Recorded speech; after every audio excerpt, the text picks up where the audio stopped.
mod of x upon x is a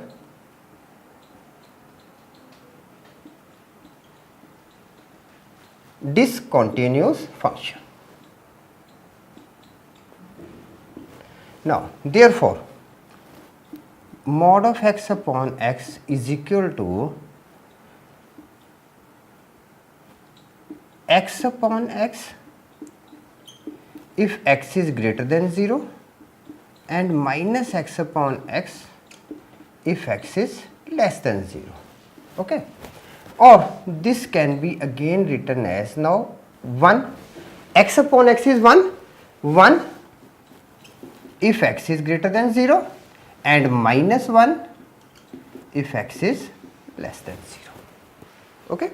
So now the question becomes mod of x upon x from minus 1 to 3 dx, it can be written as now minus 1 to 0 minus 1 dx plus 0 to 3 1 dx.